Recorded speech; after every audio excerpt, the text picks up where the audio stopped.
Yes. Ulang. Assalamualaikum warahmatullahi wabarakatuh. Ya teman-teman, jadi kita dari kelompok 7. Di sini kita akan mempresentasikan tentang sistem pendidikan nasional. Berkelanjutannya silakan hari ini.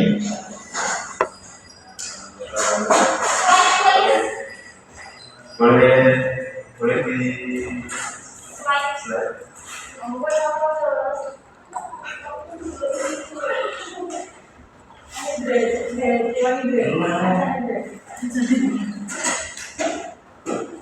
Oke, di sini kita membahas tentang pengertian sistem pendidikan nasional. Terima kasih sama sebelumnya. Jika kita merujuk pada buku nomor 20 tahun 2003, sistem pendidikan nasional bukanlah hal yang berjalan sendiri-sendiri. Dia adalah sebuah kesatuan yang terpadu, yang bertujuan untuk mencapai pendidikan yang mencapai pendidikan nasional. Ya. Intinya, pendidikan di Indonesia itu dirancang sebagai usaha, sadar dan rencana. Artinya bukan dengan proses alamiah, melainkan sebuah struktur gitu loh. Ada targetnya, ada tujuannya, dan ada tujuan akhir ya. Oke, lanjut. Lalu apa yang jadi pijakannya? Di sini kita di PTP ada 3 pokok, yaitu dasar, fungsi, dan tujuan. Oke, pertama dasarnya sangat jelas. Pendidikan di Indonesia berdasarkan pada Pancasila dan UUD 1945. Ini adalah fondasi mutlaknya. Kedua, fungsinya. Fungsi pendidikan nasional ini untuk mengembangkan kemampuan sekaligus membentuk watak para siswa di Indonesia. Dan untuk tujuannya itu bermuara pada pembentukan manusia yang beriman, berilmu, kreatif, mandiri, dan pastinya bertanggung jawab. Oke. Selanjutnya.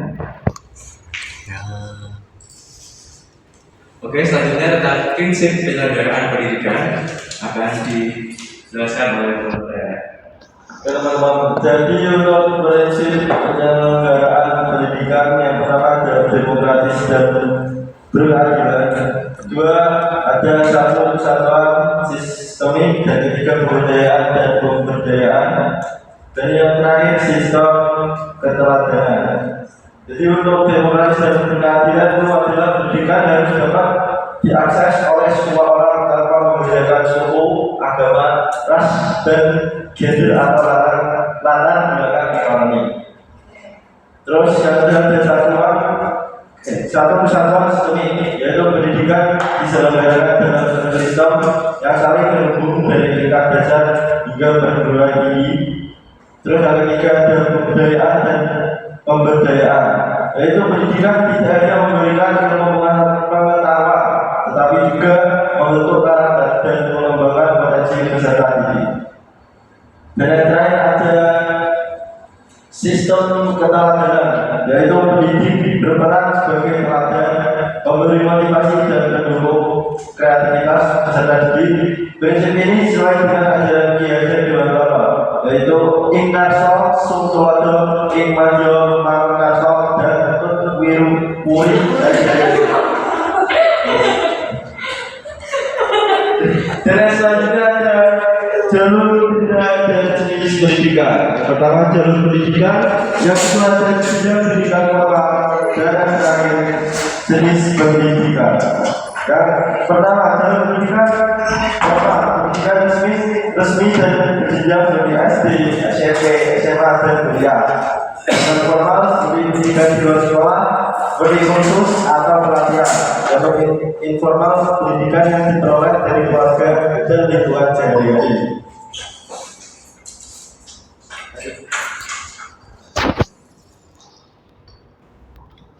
Untuk selanjutnya ada standar nasional pendidikan SMP. Apa sih? Yang misalnya harus dipenuhi oleh seluruh satuan pendidik di Indonesia, yang fungsinya sebagai pedoman untuk menjamin pendidikan dan kualitas pendidikan sebagai daerah tetap memiliki standar yang sama. Untuk SNM itu ada beberapa standar yang bisa dilihat dari mulai standar kompetensi kelulusan. Ini menentukan kemampuan yang harus dimiliki oleh semua siswa selama menyelesaikan pendidikan. Kedua ada standar isi yang mengatur semua materi pembelajaran yang harus diajarkan. Ketiga, standar proses mengatur bagaimana kegiatan pembelajaran akan dilaksanakan. Keempat, standar pendidik dan tenaga kependidikan. Dan kelima, standar sarana dan seterusnya sampai ke-8 standar penilaian pendidikan. Selanjutnya ada perbandingan internasional untuk perbandingan kurikulum dari Indonesia dan Finland. Mengapa kita? Karena kita sering dianggap sebagai salah satu negara dengan sistem pendidikan yang paling terbaik di dunia. Di sini untuk di Indonesia contohnya secara historis memiliki banyak beban administrasi pengujian dan terstandarisasi, meskipun saat ini sedang bertransisi ke arah yang lebih fleksibel. Sedangkan kita ini sangat menghargai otonomi pendidik, meminimalkan tes dan terstandarisasi dan lebih berfokus pada kesetaraan belajar yang ekonomi. Untuk sesi aja, silakan. Kau aja.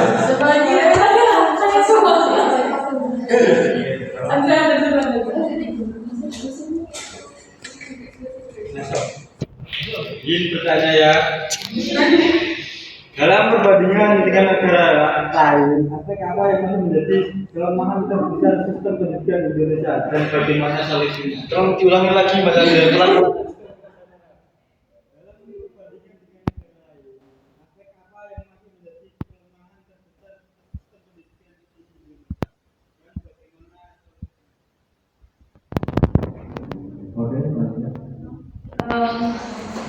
Kan yang kita lihat ya, setiap periode-periode pergantian presiden dan menteri itu kan si menteri pendidikan ini selalu bawa yang namanya kurikulum baru kan, kurikulum baru gitu kan. Setiap itu pasti selalu kurikulum baru gitu. Kayak sekarang kan kita nunjukin ini loh kerjaku tuh kayak gini gitu kan. Tapi kenyataannya itu tuh jadi kayak kurang bisa kurang konsisten dan enggak sama gitu loh sama yang sebelumnya gitu. Dan bahkan ada berbeda-beda. Dan bahkan kalau kita lihat sekarang, contohnya kurikulum sekarang tuh anak SD aja, soal anak SD aja udah kayak susah banget gitu loh, iya kan? Beda banget dari kita SD kita dulu sama SD sekarang tuh beda banget gitu. Itu gimana menurut kalian? Apakah ini sudah menunjukkan sistem pendidikan di Indonesia tuh udah ya bagus atau malah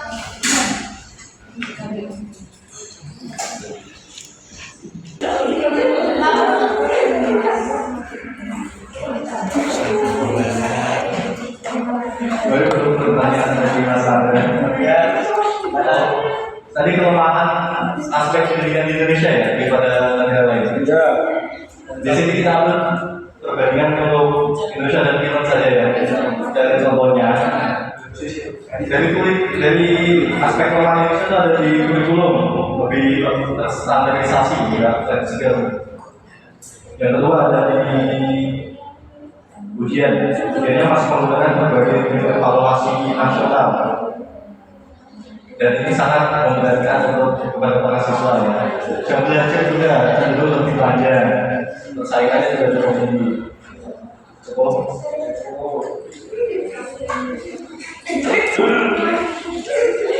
Untuk baiknya terakhir apa? jadi intinya karena kurikulumnya ganti-ganti, jadinya kayak nggak efisien kayak gitu loh kenyataannya. Apalagi sekarang perubahan kurikulum yang drastis juga gitu. Dari dulu zaman kita SD kan soalnya bisa aja, tapi sekarang kalau kita coba lihat soal SD itu kayak udah Jawab aja sering aja.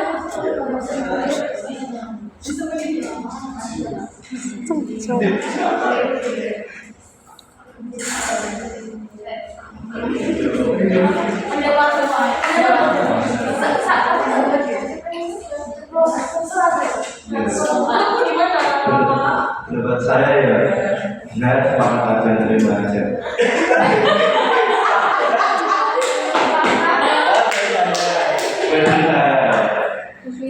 Ada komentar gitu nggak? Ngomong aja. Jadi kalian pengen denger coba kasih aku insight gitu. Ini aslinya emang salah sih. Ya, tapi itu yang salah itu pemerintahnya. Kayak nggak paham betul soal pendidikan nasional ini gitu. Jadi dia nggak bisa enaknya. Ya, aslinya saya juga setuju kalau harusnya itu nggak boleh diubah. Jadi sama gitu. Ya, harusnya itu. Ya, bagus. Ketat gitu, tapi nggak ada patokannya, tapi ya nggak sebenarnya. Terus yang sekarang soal anak SD, sampai SD sekarang dia udah biji banget kan juga. Kayak sebenarnya terlalu juga kayak anak SD sekarang masih segini harus bisa ini itu gitu kan. Ini terlalu tinggi ya. Gimana Jadi kayaknya nggak sesuai sama gitu ya sistem pendidikan nasional sebenarnya. Standar itu terlalu ikut negara lain, sedangkan kayak anggaran Indonesia soal pendidikan itu nggak difokuskan, nggak diprioritaskan gitu. bukan juga soal anggaran sih, tapi kemampuan apa anak Indonesia itu beda sama anak cara berpikirnya. Ya, jadi sebenarnya kayak komoditi pendidikan itu berat gitu ya. Ya, kayak itu loh, kayak mereka kan punya program kerja masing-masing. Itu kayak untuk memuaskan apa ya, menunjukkan kalau dia bisa gitu loh. Ketika aku juga aku buat seperti ini kan gitu. Kayaknya. Salah sih. Ya tadi itu berarti salah ya. Indonesia ada evaluasi ya sih untuk Dia ada patokan. Ya, itu nggak memperhatikan yang ada di lapangan kan. yes. Kayak tadi kan sebenarnya di BPT dijelasin kan standarnya itu apa aja, dijelasin sama dia itu kan dari segi patokan Menteri Pendidikan kan. Ya. Dan evaluasi lapangan gak sih? Saya cuma lihat di lapangan seperti apa gitu, baru kita bisa kasih Jadi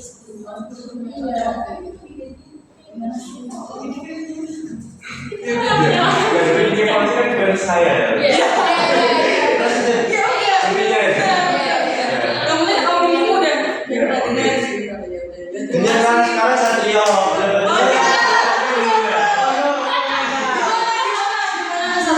Gimana?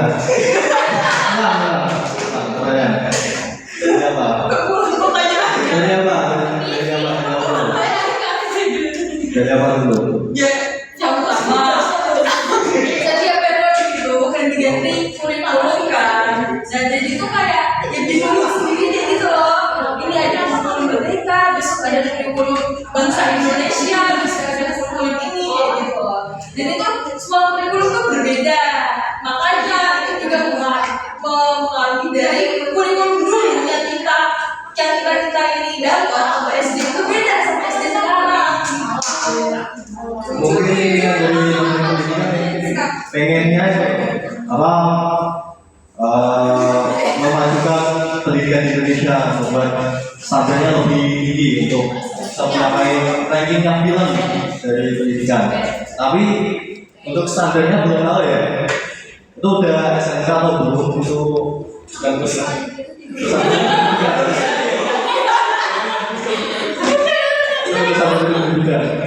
nah, nanti jadinya kurikulumnya gimana itu memenuhi standar SNC atau enggak kita belum tahu. butuh evaluasi juga ya. Evaluasi. Iya, makasih banyak. Dan mau ada ditambahkan, kita nggak boleh sekalian Mbak, cuma pengen tahu pendapat kalian. Itu ya buat Udah cukup kan? Ya,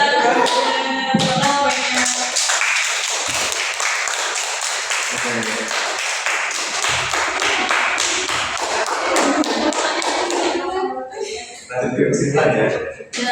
Kesimpulan dari film ini, menurut kesimpulan dari film ini adalah sistem pendidikan nasional berdasarkan inklusivitas adalah fondasi dan kompas utama dalam membangun pendidikan yang ada di Indonesia. Oke, terima kasih.